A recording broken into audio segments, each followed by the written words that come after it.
Hello, everyone, and welcome to the Keyboard Chronicles, a podcast for keyboard players. I'm your host, David Holloway, and I'm really pumped, as always, to be here with you. And I'm always particularly excited when Paul Bindig's joined me. How are you, sir? I have that effect on people, You apparently. do. Right. I'm excited to be here too, David. I'm going really well, and I hope you are too. Yeah, look, and we're in a bit of a positive mood. We're always in a positive mood anyway, Paul, but it's hard not to be positive after talking to Dennis Atlas. So we've just jumped off an hour and 10-minute interview with Dennis, and as you'll hear and see, Dennis is one of the most positive guys with an amazing outlook on life for a guy only in his 30s. I don't know, Paul, I'm not sure I was quite that optimistic, but it's certainly paid off for him in combination with his talent and just really great insights on his own, strengths, weaknesses, and how he approaches life. It was inspirational.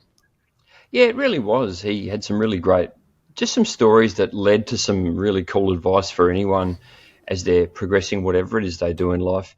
And you know what I think about positive people, David?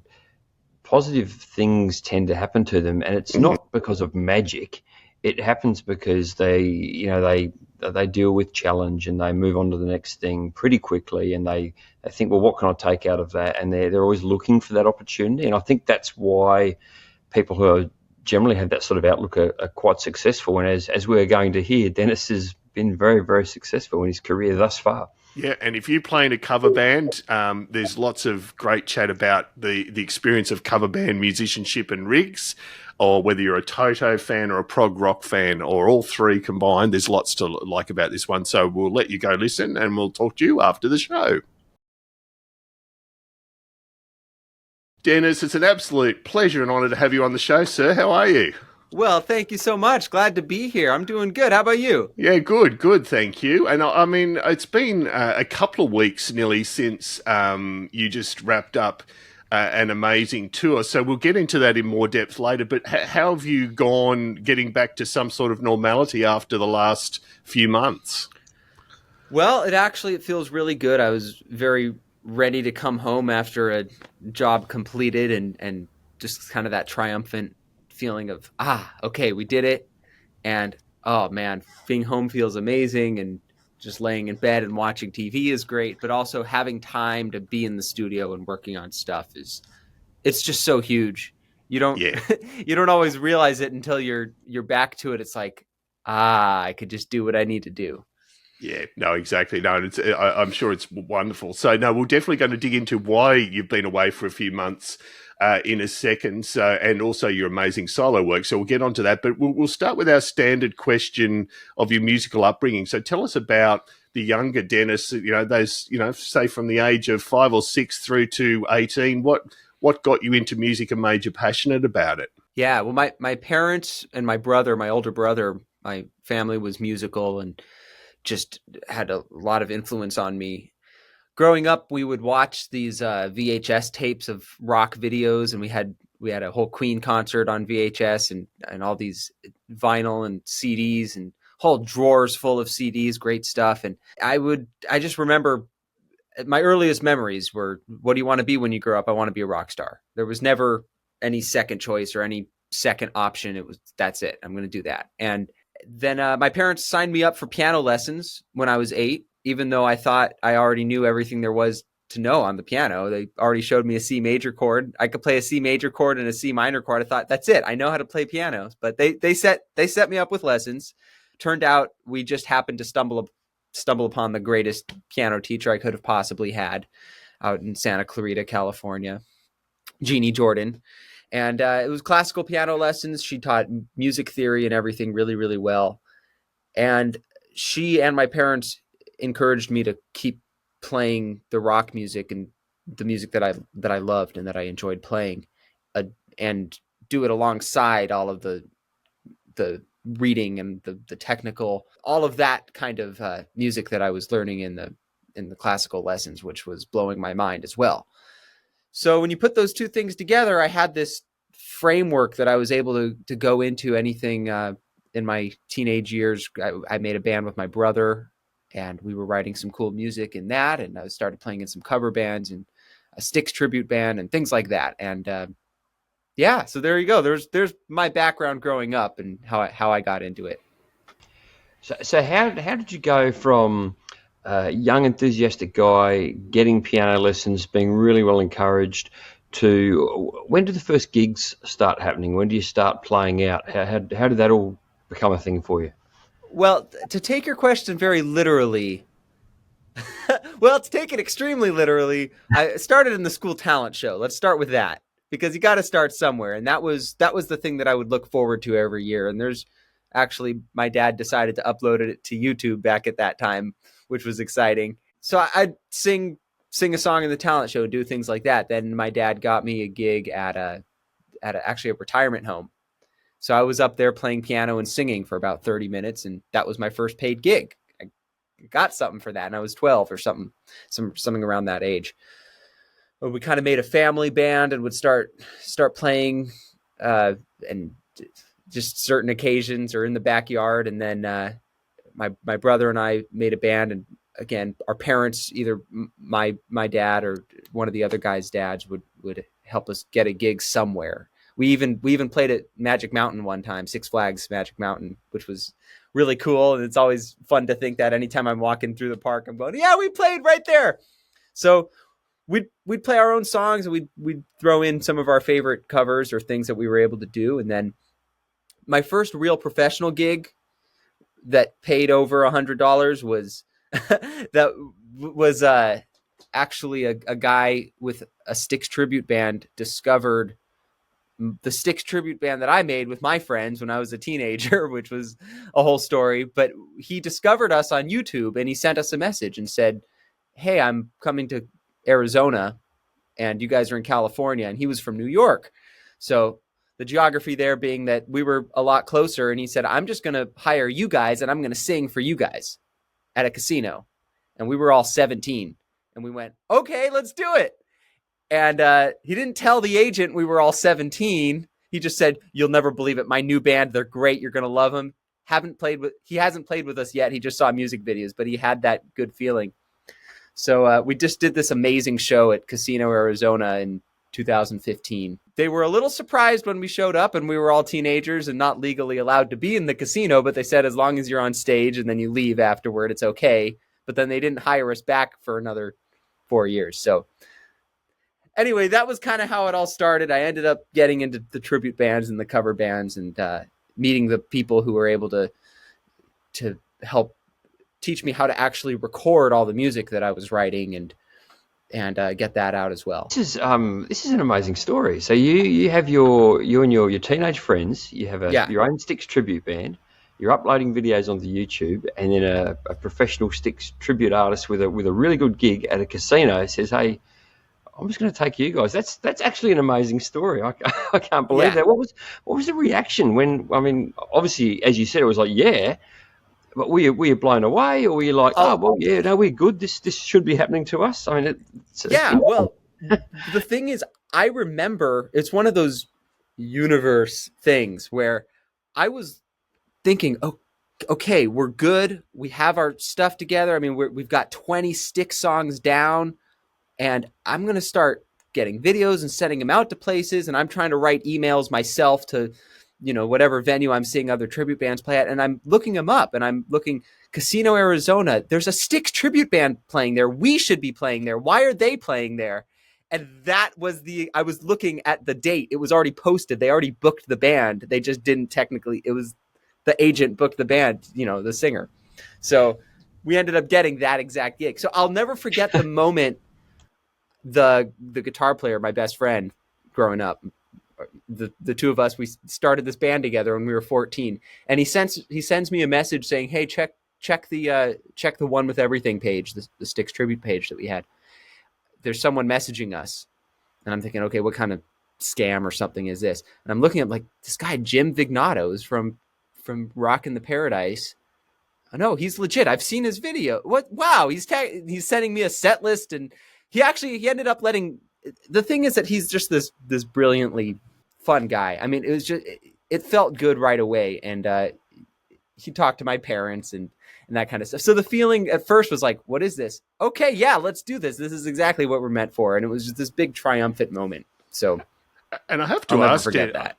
I have to ask Dennis, as 14-year-olds, why Styx? What made a group of guys in 14? And look, Styx are brilliant, right? But they're not exactly of your era. What made you all choose Styx as the tribute of choice?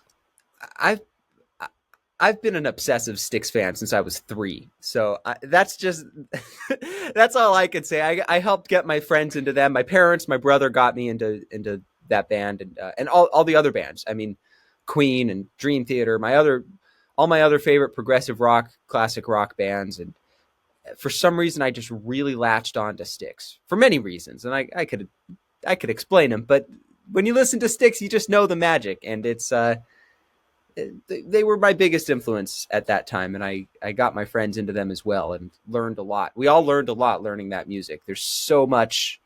It's like a master class in styles and instrumentation and harmony when you decide to learn some Styx songs. So before we move on to talking about your very exciting gig with Toto, I'd like to explore this cover band tribute band thing a little bit more, if it's okay, Dennis.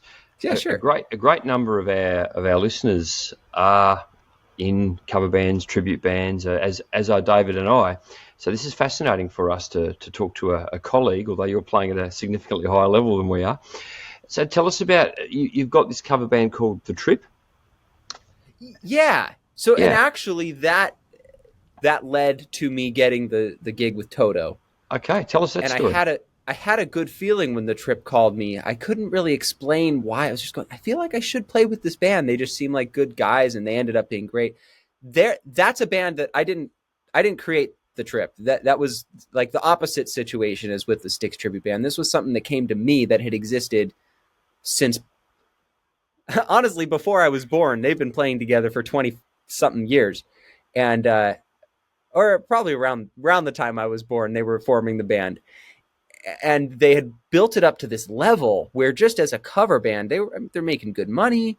They're playing all over Southern California. Sometimes they do these fly out gigs, and I had never heard of them. So I was kind of surprised, but looking them up, I'm going, man, I mean, they're legit.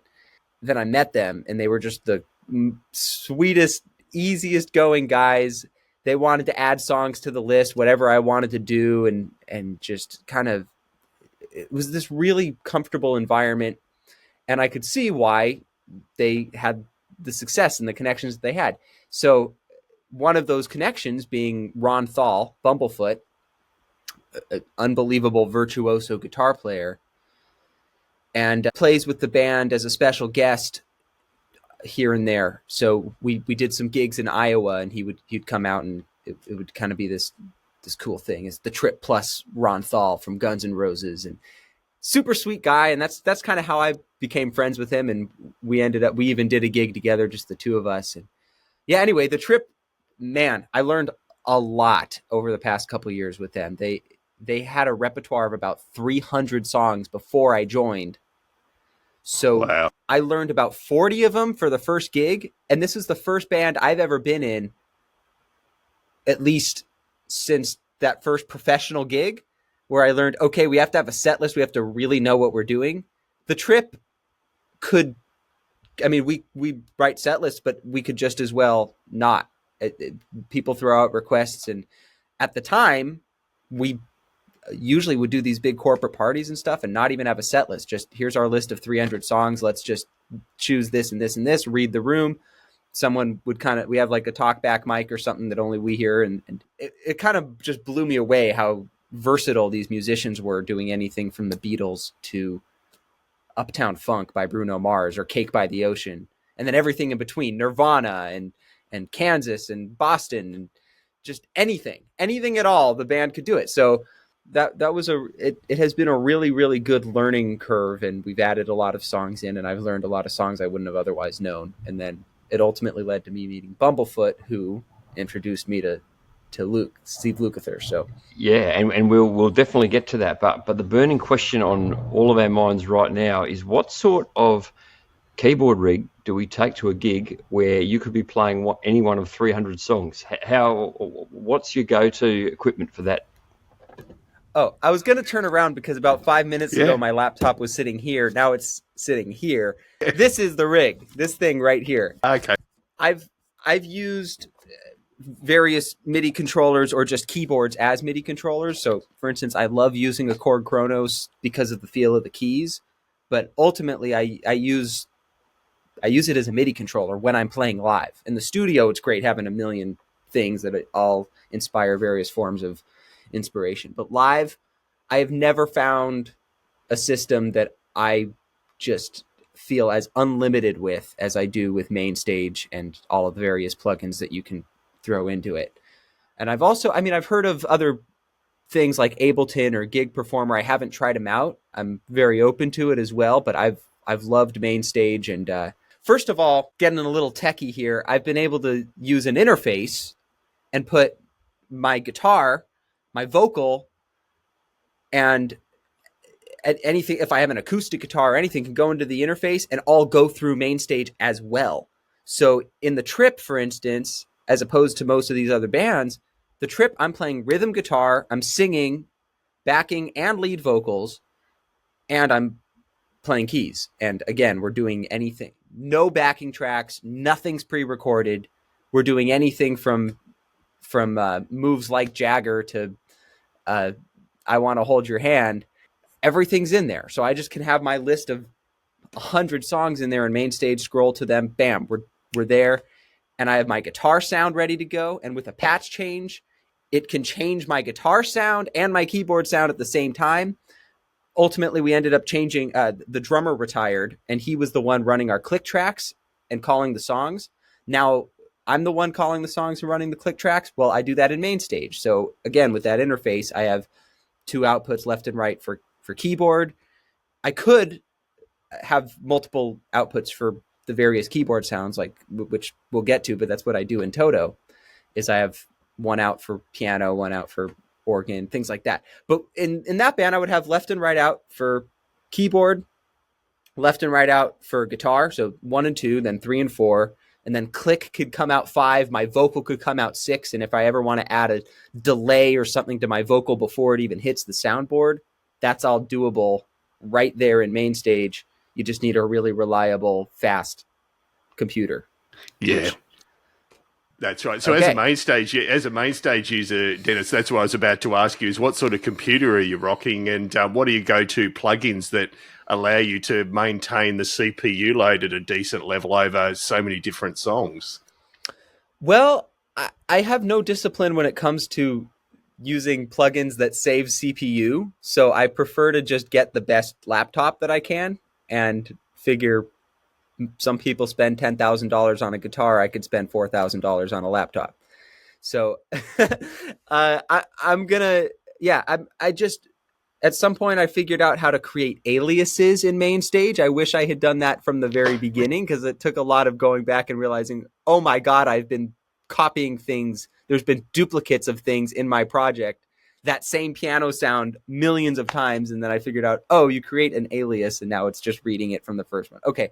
There's tips like that obviously make it better. And that if you have reverbs and things you don't really need, you can get rid of those. But no, I use a lot of the internal MainStage stuff. And over the years, I've added in native instruments. There's a plugin I love called Nexus by REFX. Okay. And it's great. They have a lot of expansions that go with it. And I've used some addictive keys a little bit here and there. Recently, I got Arturia, and that's going to be a game changer as well. I've used it a couple times so far, but it's amazing. Also, OBX. Yeah. Oh, yes. OPX. Yeah. Yeah. By Sonic Projects. Unbelievable. That was a game changer as well. Great set of plugins. Now, I've got the most deepest and most confrontational question of the whole show to ask you. I hear that I've heard you referred to on the Trip band pages, Dennis, I only eat cheese once in a while, Atlas. I have to know the story behind that. They all make fun of me because sometimes I come in and I say I'm lactose intolerant. Sometimes I come in and just eat an entire bowl of fettuccine Alfredo and have pizza for dessert. It just depends on what I'm feeling. I mean, I think it's because for months I was trying to keep up with, and it's always at the most inconvenient time. We're all ordering something really quick and I'm going, that burger, does that come with cheese? Yeah. Could I get it without the cheese? is it cooked in butter? Could we get net? So I'll do all of that, and then 5 minutes later, I'm having a pizza. I feel like most lactose intolerant people are like that. It's kind of, am I even lactose intolerant? It could be something else. Let's get a doctor. I'm a keyboard player. I'm not a doctor. So I love it. No, that's great. There's the story behind that. Yeah, no, that's excellent. Thank you. And so you've alluded to the fact that Ron Paul introduced you to Luke. So let's talk about that and how that came about and the lead up to your last, this amazing 2024. So, yeah, I mean, obviously it's one thing to be introduced to Steve Lukather. It's getting to that next step. So I'd love to hear the story behind it. Yeah, absolutely. So this is always a fun story to tell. It just happened. It's September 17th right now, and I've been around the world, and I've played the Hollywood Bowl, and just a few months ago, it feels like several days ago, I was sitting at the airport with my girlfriend. We're ready to fly home. I'm from California. She's from Iowa, and we were flying to see her family in Iowa. I got a text out of the blue from my old buddy Ron Thal, and he just says, "Hey, do you know a lot of Toto songs?" And like I was mentioning earlier, Ron and I did a gig once where it was just he and I. We were playing some songs, and I figured he might be wanting to play more Toto songs or something. He might have something else in mind.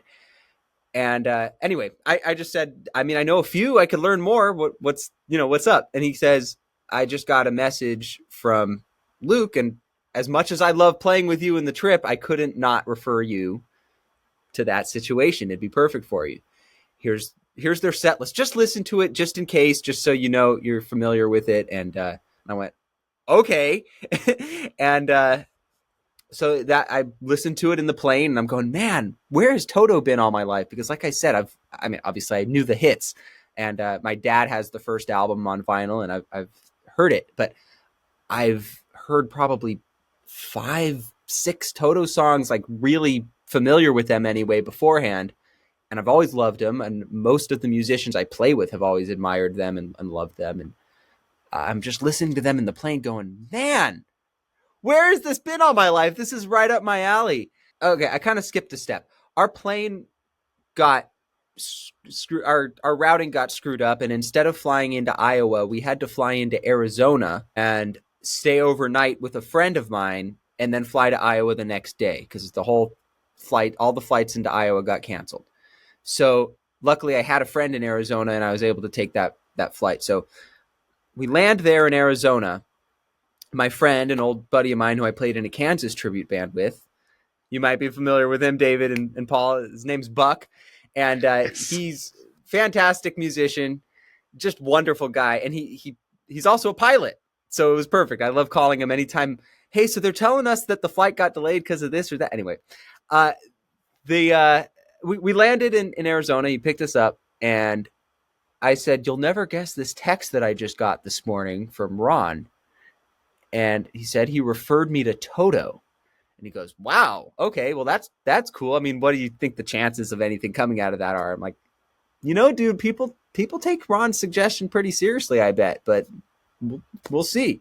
And but anyway, that's so funny because he says, "That's so funny because I was just learning Rosanna today for my cover band. All day I'm working on it." And he's also a MainStage user. So we're all ready to go start geeking out over this MainStage. So as soon as we got home to his place, he's showing me the project he created, and he showed me a little bit of it on piano. And I said, "Okay, tomorrow when I wake up, we're just going to work on Rosanna all day. You're going to show me how to play it. We're going to work on the sounds. We're going to get it all really tight. And I'm going to shoot a video of me playing Rosanna, and I'll send it Ron, and he could forward it to Luke just to kind of help solidify. It might get my name up higher on the list or something like that." So woke up the next morning, and my flight wasn't till 6 p.m. So we had a few hours to, Buck was showing me how to play it on the piano. And then we went over to the keyboard, and we worked on the sounds. He had already worked up kind of a basic, pretty good way of playing that whole song, which of course Toto has always played it with 2 keyboard players, and we figured out a way to kind of get most of it accomplished with one keyboard in MainStage. we did that. I shot a video of it, but I had just learned it, so I wasn't real tight with it, and I was playing it on Buck's keyboard, which is different feel than mine, and I just was going, all right, this is pretty good, but we got to the airport, and I started kind of editing it together, and I went, this is just, I can't send this. I can tell when I'm watching this that I learned it that day, and I don't want this to be their first impression of me playing it, so I didn't send it. The next morning was Saturday morning. I woke up in Iowa, and I woke up to a text from Ron saying, hey, man, Luke's going to give you a call today. He's going to give you the gig today. Don't tell him I told you, but he's going to give you the gig today. And a message with like, so what you'll want to talk about is things like wardrobe. You might not want to wear your sparkly pants on stage with Toto. And sent me kind of a here's what to expect from the phone call. But this is really, really cool. I wish I was a keyboard player, is what Ron said. And so I'm freaking out.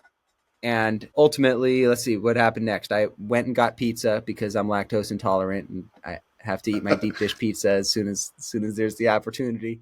I went and ordered it, and it was taking forever to order. And Luke actually emailed me back and said, okay, yeah, let's FaceTime. So I ran back over to the hotel we were staying at across the street from the pizza place and got on the phone. Steve Lukather FaceTimed me, and I'm going, uh-huh. And so get on the phone, and Steve goes, so what are you doing for the next several years? And I went, and he went, oh, I mean, I'm just saying, because, you know, you're the guy and blah, blah, blah, blah, blah. And he's just kind of like already just threw it out there. He's like, yeah, I mean, you know, we like what you got, and it's just feels good. I like the vibe that I'm getting from you. So, and he just launched right into it. And I'm just listening, you know, and I'm going, okay, yeah, let's do it. Let's go. Anyway, he turns out he's a super sweet, super cool guy. And he's like laughing. Yeah, you'll like the guys, man. So you're ready to go. You want to get on tour and do this thing. I mean, we got one rehearsal. So, I mean, I hope you can get it ready in time. And rehearsal is June 11th. So then we hop on the plane. So you ready to go, buddy? All right, cool. Good to meet you. Hung up. And I just go, yeah! Ran back across the street to the pizza place. My pizza was ready. And I take it and I say to the girl, I got the gig. I'm in Toto. And she goes, cool. No, she says, you know, really? Who are they? No, no one really knew what I was talking about. But I was all excited, ran back to the hotel room and ate my pizza. But before I could eat the pizza, I had to call. First, I called my girlfriend. I called Ron. I called my parents. And the very first person I called after those first few phone calls was Buck. And I said, I'm in Toto. And he goes, no way. And he's freaking out. And he had all kinds of dad questions like, did you talk about this and that? And are they going to pay for this thing? And are they? So there you go. There's the story. A little bit long-winded there, but that was basically how that all happened. You know, definitely not long-winded. That's amazing. And so just, for the sake of our listeners, we always mention at the end of the show, for those that stick around to the end, the musicplayer.com forums, and Buck is a member of those forums and has been beyond stoked in Aussie slang, or proud of the fact that Dennis has scored the Toto gig. And so we're aware of that connection before we caught up. And what was that rehearsal like, Dennis? So you've got that one rehearsal. How did that go for you? Yeah. Well, I will preface this by saying that it's not entirely true to say that there was one rehearsal. There was one band rehearsal. The truth is that what's even cooler is that I ended up going to David Paich's house and working with him and with Greg, of course, Greg Phillinganes, the keyboard player, and we worked out the keyboard parts together. And we did that for 2 or 3 days before the rehearsals happened. The one rehearsal happened. So basically I got back from Iowa and had a couple weeks, because let's see, that was May 9th or something, and the rehearsal was June 11th, and I had trip gigs going on this whole time, including 2 trip gigs. No, we had 2 trip gigs in Iowa. So I flew back from Iowa, had some gigs at home, learned all the stuff, flew back to Iowa to do a couple of trip gigs, and then flew back the day before the rehearsal. So I kind of had things going on in and out of trying to learn 2 hours of Toto material. And Luke's texting me every couple of days going, hey, man, how's it going? I'm just checking up on you. Just want to make sure. I'm just kind of, I know you got it. You got it. You play with Ron. You're good. But I'm, I'm just a little nervous. I mean, we got to, there's 20,000 people at the first show. Are you sure you're going to be ready? I'm like, yep, we're good. We got this. So, yeah, they definitely made sure before they flew the whole band out and had no backup plan that I went over to David Paich's house and played with Greg. And I showed up there and had the first half of the songs the first chunk of them we were going to work on. And I kind of thought, okay, I mean, I have this down. They already sent me which part between Greg and I, which part I was responsible for covering, which usually Greg's covering the piano and then I do kind of everything else, like all the organs, synths, and etc., horns for the most part.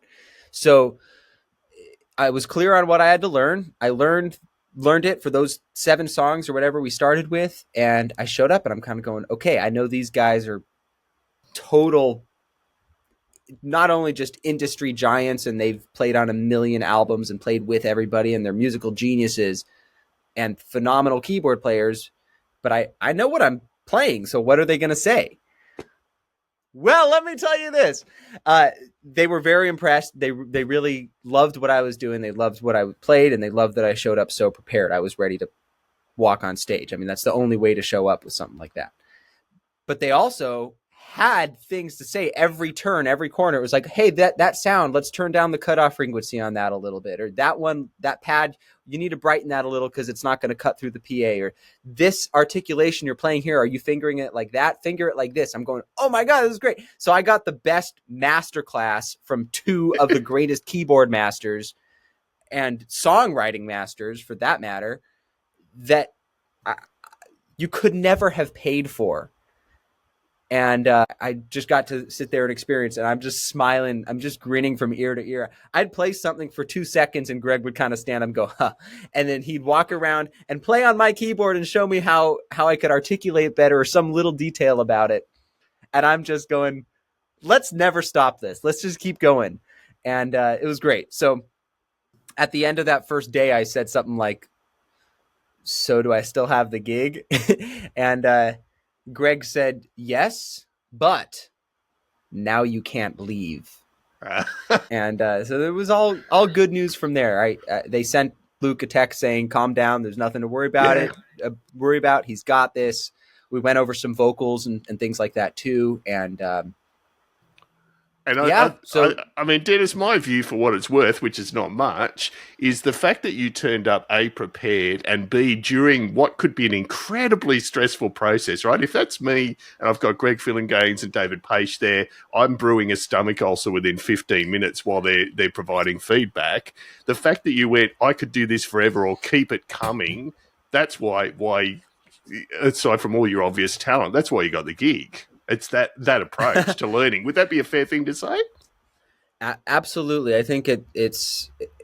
I hate to say that it's something like 90% the hang and the personality and the kind of person that you want to work with, and only the rest of the music. Because it's really, you need both, absolutely. But if you don't have the good feeling about someone when they walk in the room, how are you going to spend 6 weeks with them in Europe? That's right. Honestly, that was a little bit more terrifying for me because I've been in bands where it's like certain things, just that one little thing about someone irks you or something. Even if you like them, it's like, I can't be around that for that long. Usually it's not, there's nothing like that. Most musicians I've worked with have just been amazing. And but you never know. And I'm about to walk into but Ron did give me the briefing before and he's like, Luke keeps a cool group of people around him. You're going to love everybody. And same thing, talking to Luke, he was saying the same kind of things. Like, I only want to work with people who are cool and it's going to be a fun, easy hang. I've been doing this for 50 years. At this point, it just has to be fun and easy. I'm not doing this to try to drag us all through the mud in some excruciating process. So I kind of knew that going in. And I thought, I even thought going into that with the 2 of them, I thought, even if they're telling me something that I don't relate to or that I don't agree with, if they're telling me turn that knob this way or play this part this way, and I think that's stupid, which I'm not gonna, but even if it's like, okay, so what? Like, just soak it up, learn it, and you don't have to apply it to anything else. Just apply it here, try it out. There's no reason. There's absolutely nothing to lose by listening to someone who has 50 years of experience exceeding exceptionally at something on a worldwide level. There's no reason not to just listen to that and soak it up and enjoy it. So on one hand, you have to go into it with that thought process. On the and in addition to that, or on the other hand, I would say that I had the good fortune of being a diehard Styx fan from the time I was 3.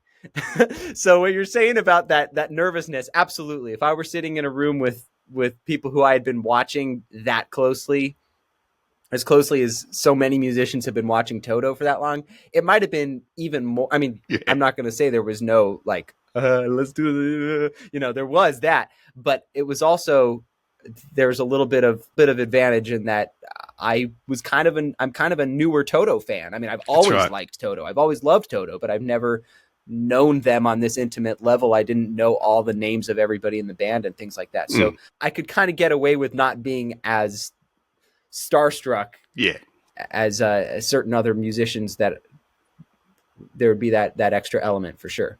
Yeah, no, absolutely. No, appreciate that a great deal. And then obviously let's talk about your rig with Toto, which is, again, you're covering, as you said, synths and organ, a whole range of, and their own catalogue is incredibly diverse. Tell us how you're covering that off. Yeah, so, right, like I was saying, I mean, I'm all MainStage all the way, all plugins. I have 2 great keyboards on stage that have great sounds in them, but I use those sounds in the studio, and occasionally I'll use them live in some circumstances, but this is one where I don't really need to. It's just simplest to keep it all coming out of, like I said, that MainStage output that I could send through the interface. Although, you know what? I will add that you just, again, on a technical level, you can send audio from, for instance, the Korg Kronos. I could send audio of those internal sounds into channel strips in MainStage and send them out through all of the effects or processing that I want in MainStage. But why add that extra level when I have what I need? So basically everything's coming out of MainStage, and most of the time learning the songs was creating all of the patches and figuring out, how am I going to play this part and that part at the same time? What octave am I going to put it in? What is going to be the most logical way to format this so that when this song comes in, or when this part comes in during the verse and the bridge, and then this part comes in only during each chorus, where that can stay on this part of the keyboard and that could stay on this part of the keyboard, and then this keyboard can have sounds that are changing. It's just kind of thinking through that logic, those things. And that was most of the time learning the songs. And in MainStage, it makes it pretty easy to put it on this keyboard or that keyboard, and adjust the volumes or adjust the effects of each thing exactly how you need it.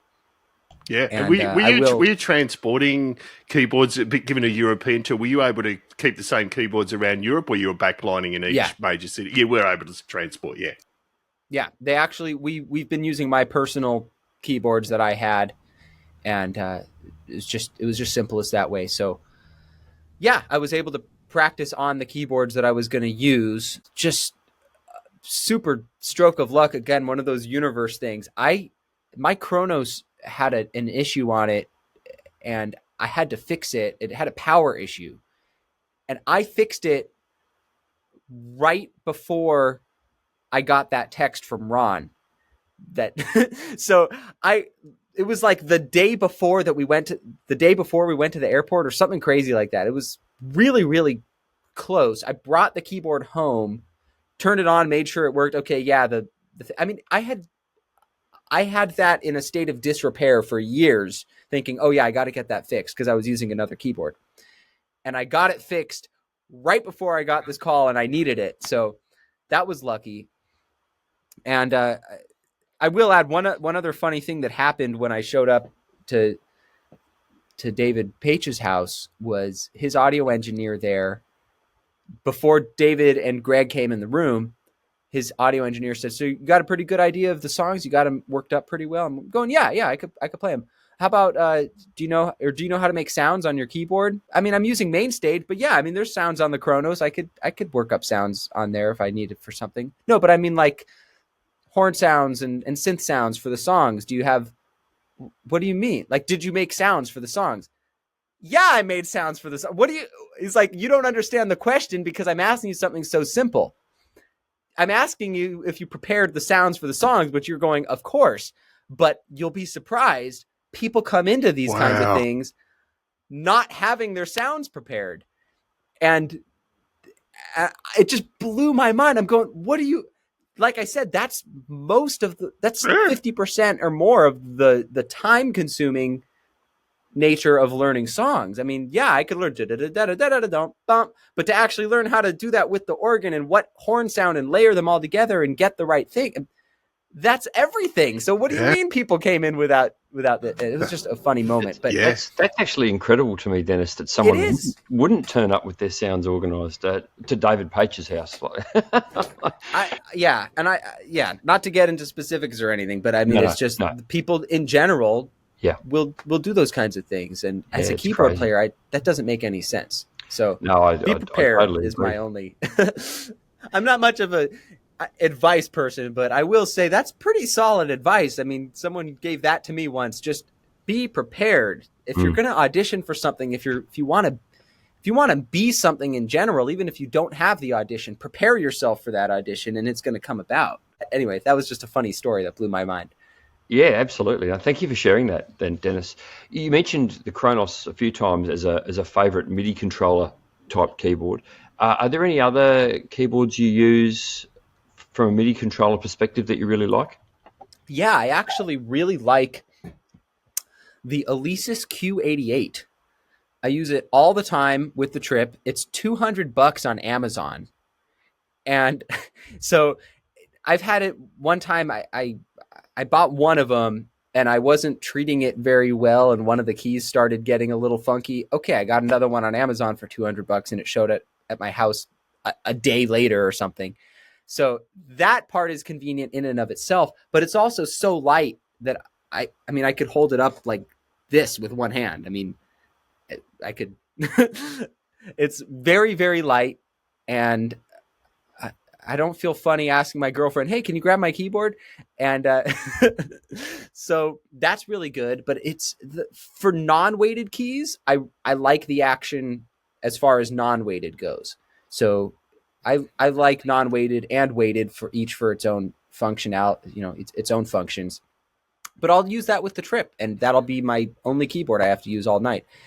Again, it's a MIDI controller; it doesn't have any sounds in it, but to use it with MainStage is easy, and it has just a couple of buttons on it I like, so that are all assignable. I mean, so that's great. good. I could say some good things about that. I think my ideal keyboard would be some kind of cross between that and the Korg Chronos and the Roland RD88.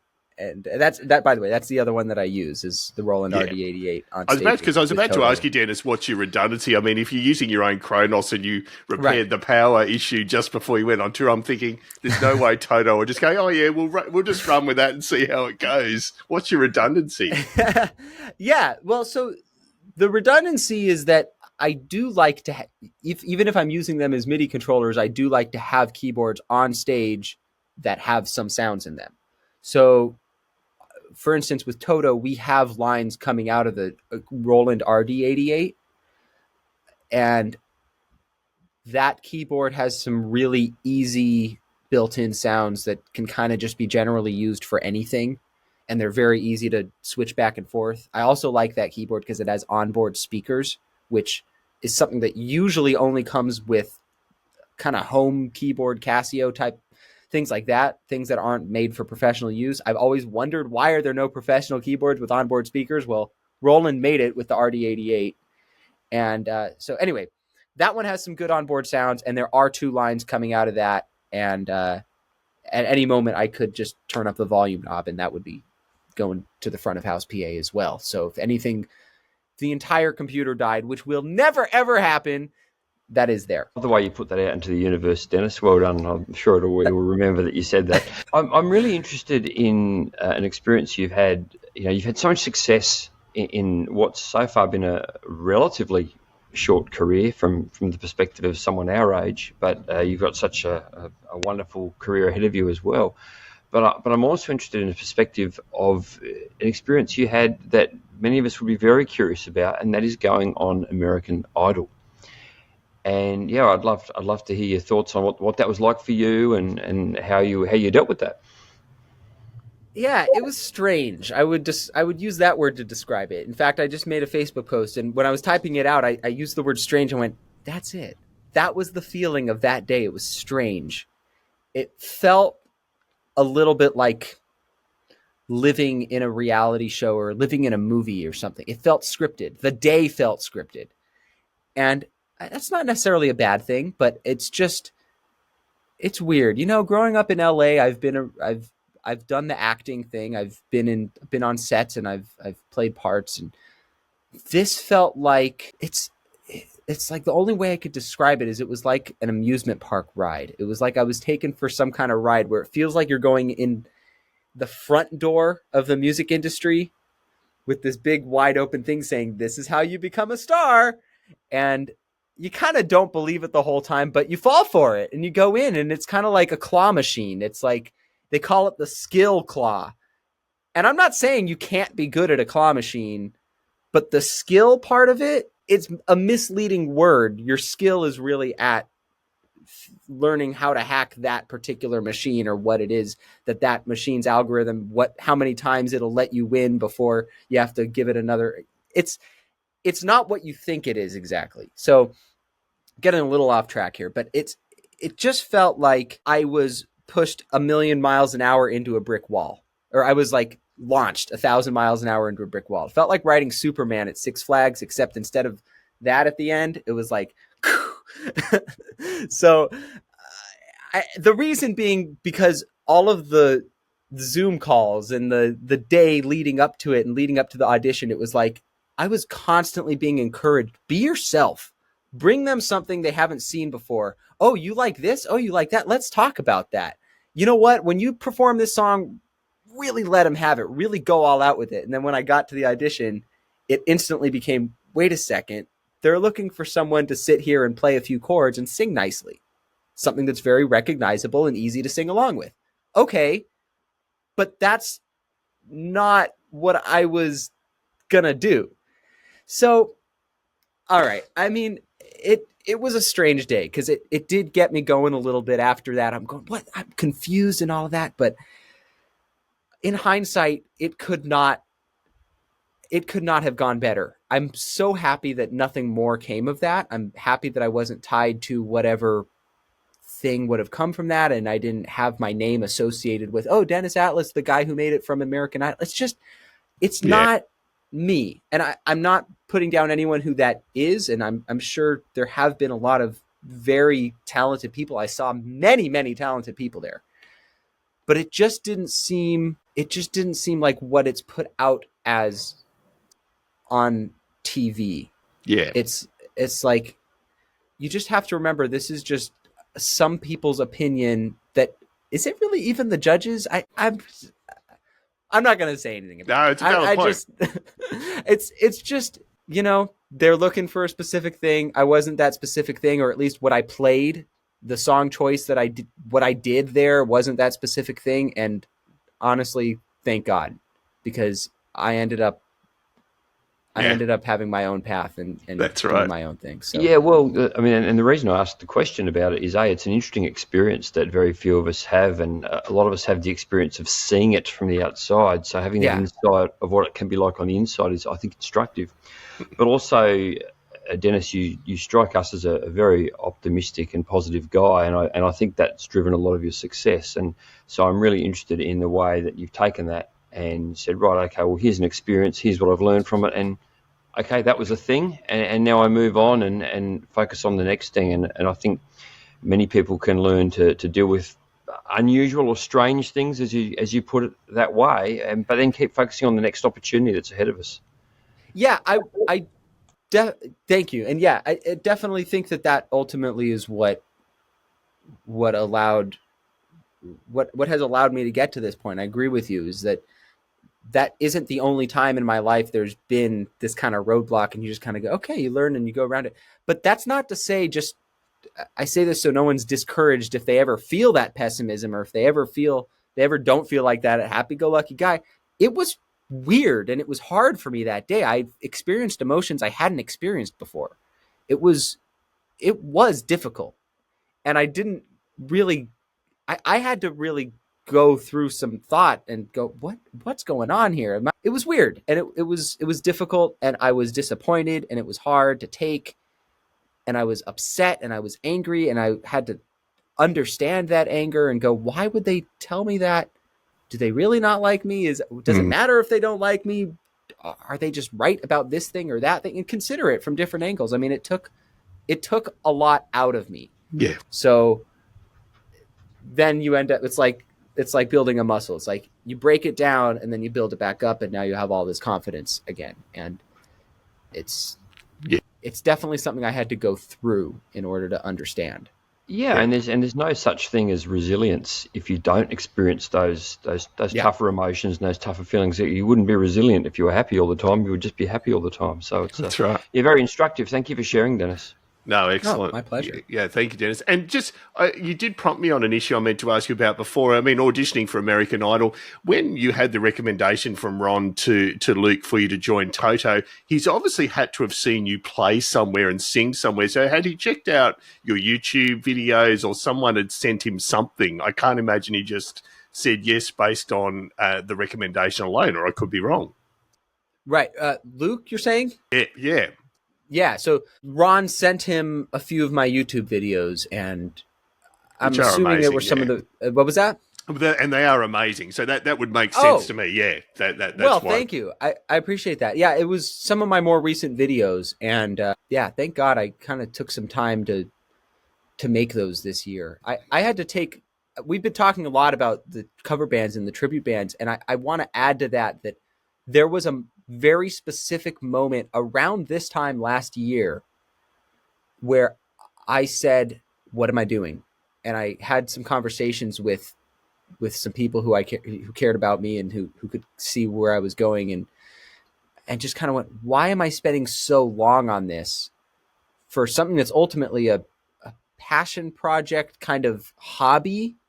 It's kind of like a crouton on the side salad at your fancy steakhouse. And I realized I'm spending so long talking about this little crouton, and how, look, honestly, they might be the greatest croutons in the whole world. I mean, I'm very proud of those croutons, and it might be one of the big reasons people came to that restaurant, but I'm telling you, it's a whole restaurant. We have a whole menu, and that's not the most important thing. So I just kind of had this life turnaround thing, and I stopped focusing so heavily on the tribute bands, and I stopped taking a lot of the gigs, and I had to make some pretty stark decisions that could have been scary, but I knew exactly why I was doing it and where I was going. And it created the space in my life to be able to take more time in the studio here and make videos and practice my instruments in ways that I hadn't been able to, and continue writing the songs that I had kind of put on hold. And I didn't realize I was putting on hold by spending all this time being a Queen tribute band, being a Rush tribute band, being a Styx tribute band. Oh, hey, this tribute band's calling me. Oh, this thing. And then I have a trip gig on the weekend. And it was like, oh, whoa. So I took some time, reorganized my life. And I had that talk actually with the drummer of the Trip at the time, who, like I was saying earlier, he ended up retiring from that band. But we had this talk, and he said, a legacy band is going to pick you up. And from there, your solo career can take off. And from there, you might be able to make another band, or people will hear about you and you could do what you want to do, instead of you trying to build this thing as an entrepreneur from the ground up as a tribute band guy. Then people are going to know you as the tribute band guy. So he was very right. And I'd heard that from some other people, and I'd kind of had that conclusion myself. So it took a little bit of reframing. But anyway, getting back to the YouTube videos, I ended up having more time to spend in the studio and make videos and do things like that. And thank God I did, because again, I was prepared when that message came into Ron, and he said, "Oh, I know a guy. Here, let me look at his YouTube real quick." Guess what was there? Right in time, just in time for that was perfect. those videos that were brand new that impressed Luke and David Paich and those guys. So. And so let's talk about your solo career, Dennis. So tell us about what your passion is as far as your own writing and your own music. What floats your boat in that respect? And I know you've released some work. Just give us a summary of that. Yeah, so the first album that I released ever of my own music was in a band called Initiator. And that album was called Ice Garden. For the few people who've heard it, they've all really loved it. And it was something that I learned a lot making the album, and then I learned a lot putting it out, and it just, anyway, there was a whole learning curve to that, but I am very, very, very proud of what we did on that album, and it reflects in many ways what I'd like to do with the rest of my career. It was extremely collaborative at the time, that band that was together. The other co-writer and I, his name is Michael Whelan. We wrote those songs, some of them 50-50. Some songs I wrote entirely, some songs he wrote entirely, but every single one of them I could have put my name on, and I'd happily take credit for it if I could. And that to me is that kind of Lennon and McCartney, that Dennis DeYoung, Tommy Shaw, JY thing, that David Paich, Steve Lukather thing, that when you have that band environment, it really creates something special. And we had that on that album, that Initiator album, Ice Garden. Really, I would love to play that album at concert. I'd happily be stuck playing any of those songs live every show for the rest of my life. I mean, I'd be happy to do that. So that was the first one. And then when that band kind of everyone went their separate ways, I ended up making a solo album called My Magical Wonderland. And on that one, I thought, okay, now's my chance. I may as well take this opportunity. And it was right around 2020, and I had a lot of time at home, and I took a lot of songs that I had already been writing, and I had this concept of this album, and I went, I'm going to finally make this. And you know what I'm going to do? I'm going to play every instrument on it. No excuses. I'm just going to play it all. So I ended up playing every instrument on that album, My Magical Wonderland. And the good news is now that album is getting remixed, and a little bit more than remixed. We're actually, I've been adding in some extra instrumentation and things like that to that album, because a few years have gone by and I just started having some more ideas, and I thought, you know what, we can make this sound better. And I will actually be having someone else do the final mix. So I've gotten it to a certain point, and then I mixed it initially, and I'm a songwriter first, I would say, and an instrumentalist singer after that. And then way down there somewhere, I could kind of get by with some audio engineer mixing stuff, just because I kind of know how to do it. And so I wanted to have someone who really knows how to do that. So that album is now being remixed, but that original album is still out. It's called My Magical Wonderland. Again, very, very happy and proud of how that came out. Different thing, because again, it was all a very solo artist kind of a creation, very, very personal. And so that was the next one. And I also was involved with an album by a band called Lufeh, Lufeh. And this was put together by a drummer of that same name, Lufeh, who is from Brazil. And those guys had the whole album already written and then came to me to sing on it. And that's another one of those things that I'd happily put my name on it. I mean, I wrote one bridge of one song because they didn't have the lyrics and melody for it yet. That was it. But really, essentially, the whole album was completely written and done before I got there. They just handed me the lyrics and the melodies and said, "Here, sing this." And I love that band and that album. So those are the three albums I've put out by under different artist names. But that album is called Luggage Falling Down. Another really, I'm really proud and happy with how that all turned out. Perfect. And we'll definitely be linking to all three of those. And yeah, look, Dennis's solo album is more than worth a listen. It's amazing. And I can only imagine how much better even again it'll be with the remix. So that's exciting. Yeah. So we'll be linking to all that. Yeah, it'll be very fun. And then we're on to some of our standard questions, Dennis, and one of them is tag a keyboard player. So is there a keyboard player out there that you admire or have been inspired by that you would love to hear their story? Absolutely. Now I'm just trying to choose Yeah, you know what? I'm gonna say, has Lawrence Gowan been on this No. no? Lawrence Gowan is one of them for me. I love the way I love hearing that guy talk too. He's very fun to listen to in interviews and all of that. But he's just a fantastic piano player, great songwriter and singer and everything. Just good guy. And he's been there for me too. We've talked a little bit over the years because I've been such a huge fan all this time, and he's been a good supporter. So, Dennis, one question that we ask all our guests, and they all hate it, which is, what are your top 5 cannot live without desert island discs, the 5 albums you would have to take with you on that desert island? Okay. I'm going to give you 8, and that's all I can do. I can't narrow it down. Cheating. I can't narrow it down anymore. I was thinking about this. There's no way. There's 8 albums, and it's kind of... Okay. There's 8 albums, and I already created the arbitrary rule for myself that there's only one album per band. Yeah. Otherwise, it would be like these 10 Styx albums, these 14 Dream Theater albums. Okay, so we're going to do one album per band, and we got it down to 8. In no particular order. We're going to go with The Odyssey by Symphony X, A Night at the Opera, obviously, by Queen, should be on everybody's list. Yep. Point of No Return by Kansas, The Mountain by by Haken. I already said Symphony X. The Mountain by Haken. This is... how am I supposed to choose one Styx album? I'm going to go with Cyclorama by Styx, because not enough people have heard that album, and because it has one of my all-time favorite songs on it, and it's just a brilliant album. Brain Salad Surgery by Emerson, Lake and Palmer. Exhale by Thousand Foot Crutch, probably the most different than all of the rest of the albums on this list. We'll do Awake by Dream Theater. Nice.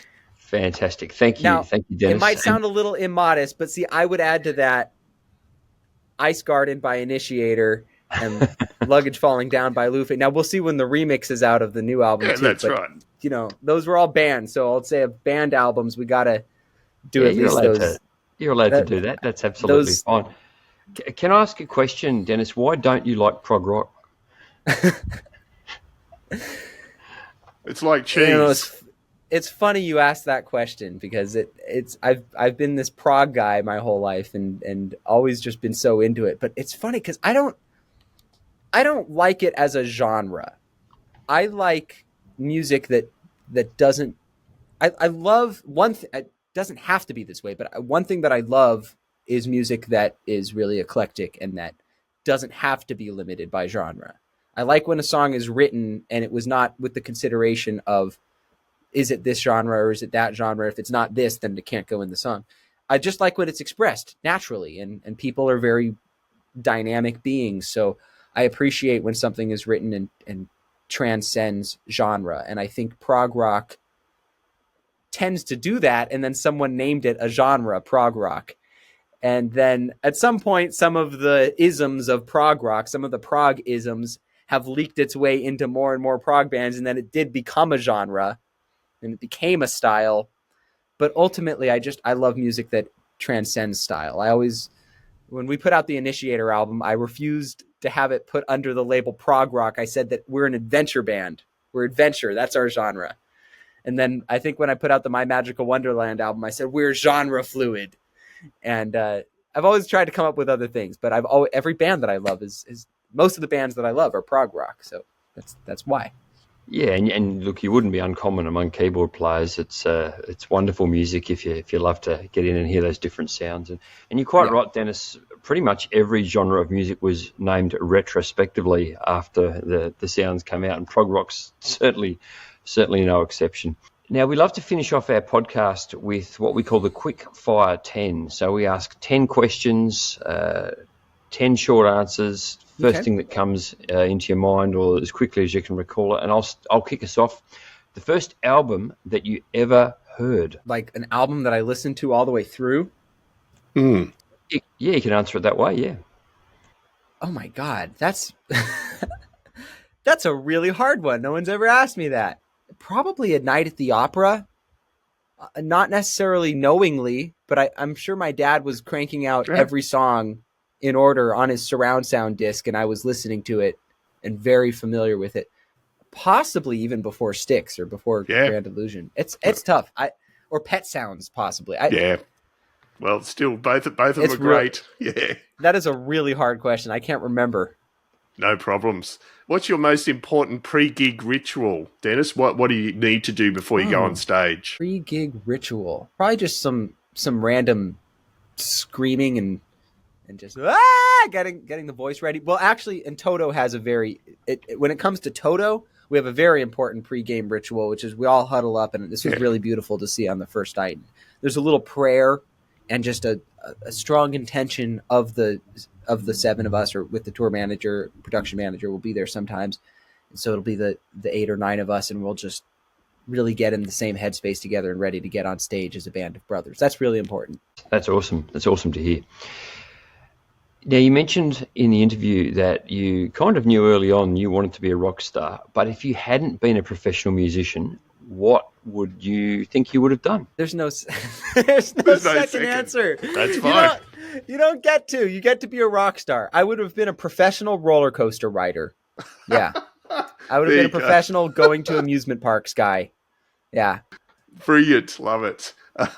Transpose button or adjust on the fly, Dennis? Ooh. I would love to say adjust on the fly because that sounds cooler. And that's what Greg Phillinganes would do. But if I'm going with the truth of what I actually do, it's the transpose button. Yeah.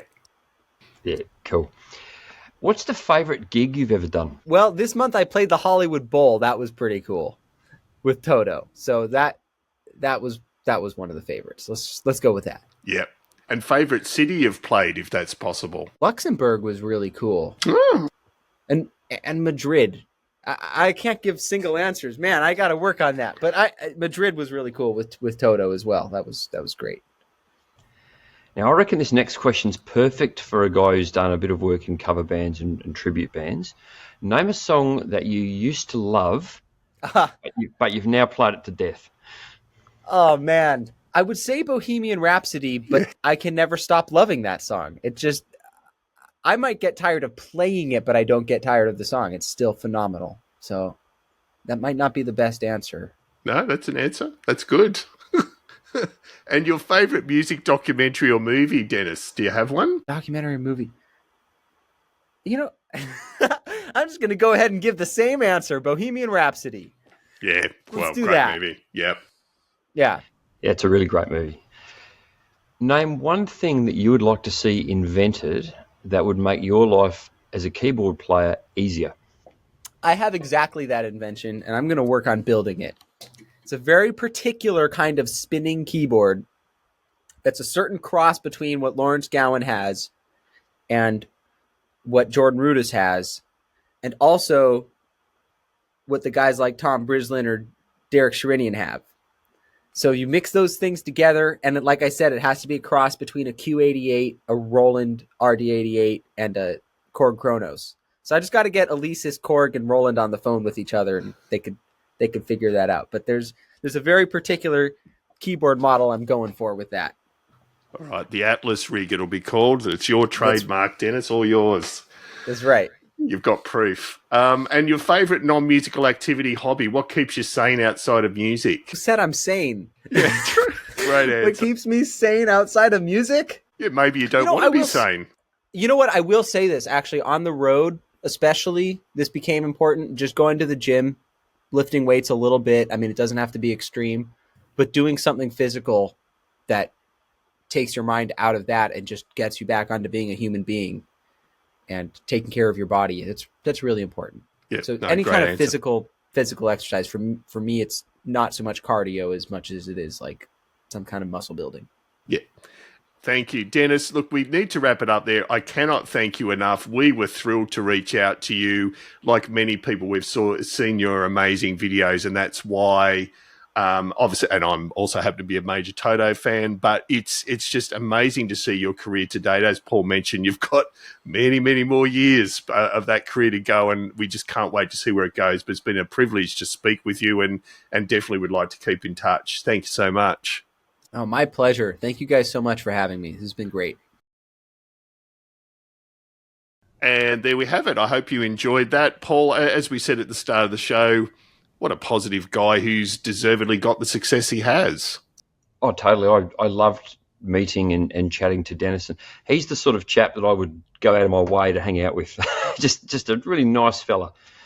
Yeah, no, absolutely. So I've got everything crossed for a Toto tour in 2025. I know they haven't announced that yet, but I'm hoping they will. And we'd love to follow up with Dennis. But yeah, huge thanks to him for his time.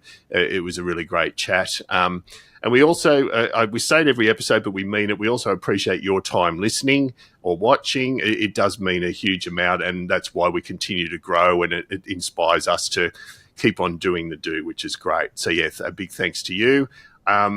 We will be back in a couple of weeks, but I do want to give a shout out to our gold and silver supporters. I'll start with Mr. Dewey Evans from the lovely country of Wales in the UK. Dewey's actually coming on a live stream in the next week or so, so we're excited to have him on board, and he's got some really fascinating stories as a player and as an author, which we'll talk about. So thank you, Dewey. Yeah, I forgot about the live stream. We haven't done one in a while. No. I'm excited for that. I love the live stream. Yeah, no, it should be good. So I'm really excited about that. So thank you, Dewey, for your ongoing support. Mike at midnightmastering.com. Now, I swear this is not, we're going to give every sponsor a special episode, but Mike, aside from being a master of mixing and mastering, is also an amazing musician in his own right. And him and another person, Steve Gregory, and I were in the world's first virtual band in the 1990s, and we're doing a special episode with those two to reminisce on the early days of the internet and jamming over the internet. So I'm looking forward to having Mike and Steve on the show also in the next couple of weeks. Now, I haven't invited you to that one, Paul, yet. We'll have to talk about that. But right, well, maybe I don't qualify to go on. You're not nerdy enough. You're not nerdy enough. Well, I don't recall ever being in a virtual band, but yeah. So that's I know a little bit about your virtual band, but not a lot. So I'm looking forward to learning about how you did it and what you did, especially back in the 90s. Yes, all those years ago. Crazy. So that's going to be cool. Yeah, so a big shout out to midnightmastering.com. They've been an ongoing supporter, and I mean what I say. I mean, Mike's been a friend for many years, but I have used him for 2 of my albums and cannot recommend him highly enough. So, and then Tammy from Tammy's Musical Stew. Tammy's also been a wonderful supporter over a long period of time. Thank you, Tammy. And last but not least, and you heard it mentioned in the body of the interview, the musicplayer.com forums. It's just amazing how many keyboard players are on there that are mixing and mingling with some of those that we admire. So definitely recommend checking out the Keyboard Corner on musicplayer.com forums. It's a wonderful community, musicplayer.com. I've been a member there for, I think, 9 years, and you for a lot longer than that, David. Yes, I'm a 20. Baby compared to you. How long? Since 2001, I think it is. So 23 years, yeah. Wow, that's incredible. We nearly got back to the 1990s again. We should do a 1990s themed podcast. Yeah, absolutely. There's too many 80s bands, not enough 90s keyboard bands. Now, I'm not going to let you sign off without mentioning my shirt. So, please, tell us about this amazing shirt, because I did notice it. Because I have a green screen here, and look what my shirt can do. This is incredible. But this is the merch for my band, the latest. So this should say Echoes of Pink Floyd, but you can't see the echoes because it's green. No, can see through you. It's amazing. Like it. Yeah, I didn't think of that when I put the shirt on.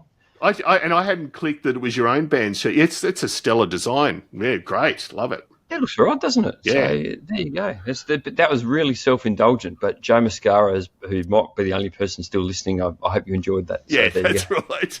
Yes. So thank you, Joe, and anyone else silly enough to still be listening. We appreciate it, and we'll be back in a couple of weeks. In the meantime, keep on playing.